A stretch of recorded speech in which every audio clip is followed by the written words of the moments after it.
जय हिंद दोस्तों। भीड़ हमेशा उसी रास्ते पर चलती है जो रास्ता आसान लगता है, लेकिन इसका मतलब ये नहीं है कि भीड़ हमेशा सही रास्ते पर चलती है। इसलिए दोस्तों अपना रास्ता खुद चुनिए, क्योंकि आपको आपसे बेहतर और कोई नहीं जानता है। जी हाँ, मैं मुकेश श्रीवास्तव और इसी के साथ इस वीडियो की शुरुआत करता हूँ।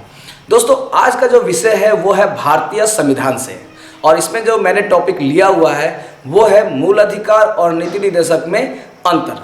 तो आइए देखते हैं क्या है अंतर।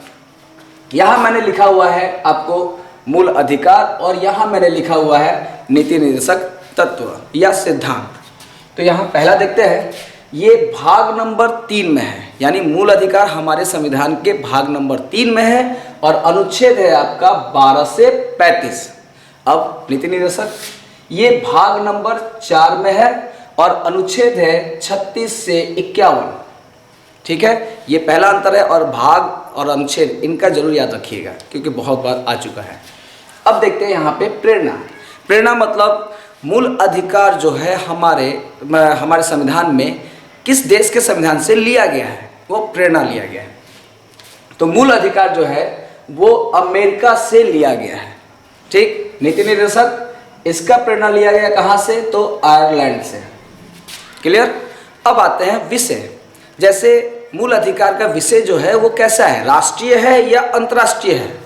तो मूल अधिकार का जो विषय है वो है राष्ट्रीय। अब राष्ट्रीय इसलिए कहेंगे क्योंकि मूल अधिकार जो है वो नागरिकों को दिया जाता है। अब नागरिक जो है वो देश के अंदर जितना भी व्यवस्था है, जैसे कि अभिव्यक्ति का अधिकार, भाषण देने का अधिकार, कहीं निवास करने का अधिकार, शोषण के विरुद्ध अधिकार, शिक्षा का अधिकार, बहुत सारे अधिकार आपको दिए गए हैं। तो वो नागरिकों को दिए गए हैं, इसलिए ये विषय क्या है, राष्ट्रीय है। यहाँ पे देखिए नीति निर्देशक, इसका विषय क्या है, अंतर्राष्ट्रीय है।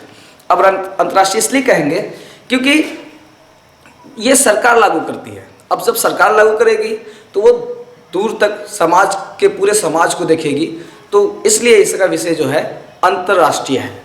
आगे देखते हैं, यहाँ पे मैंने लिखा हुआ है यह व्यक्ति के भलाई के लिए है।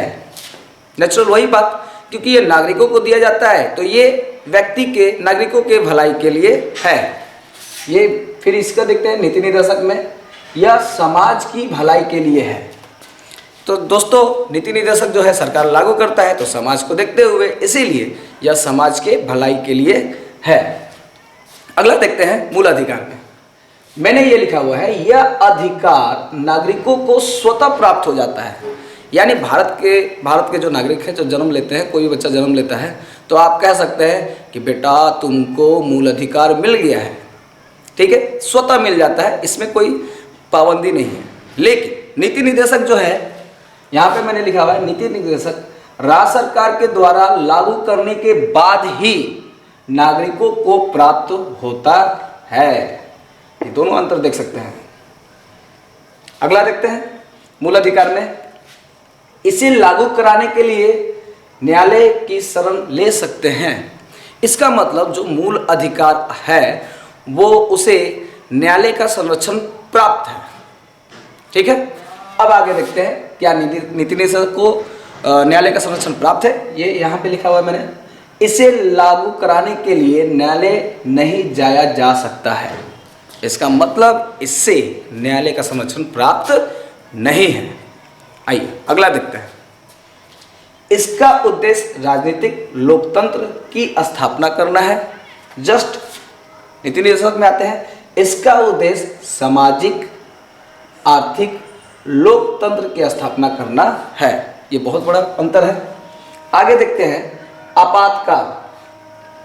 आपातकाल जब लगता है, जैसे इमरजेंसी लग गया, जैसे कि आपका राष्ट्रीय आपात हो गया 352, अगर ये आपात अनुच्छेद 352 है, ये आपात लागू होता है तो क्या नागरिकों को मूल अधिकार मिलेगा? तो नहीं दोस्तों, आपातकाल के दौरान मूल अधिकारों का निलंबन किया जा सकता है। सरकार चाहे तो निलंबन किया जा सकता है, लेकिन 20 और 21 यानी अनुच्छेद 20 और 21 को छोड़ के मूल अधिकार को निलंबित किया जा सकता है।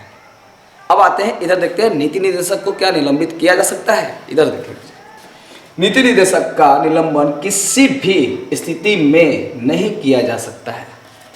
तो दोस्तों अगर वीडियो पसंद आता है तो ज़रूर लाइक करें, इसे शेयर भी करें अपने दोस्तों में और चैनल को सब्सक्राइब करना ना भूलें।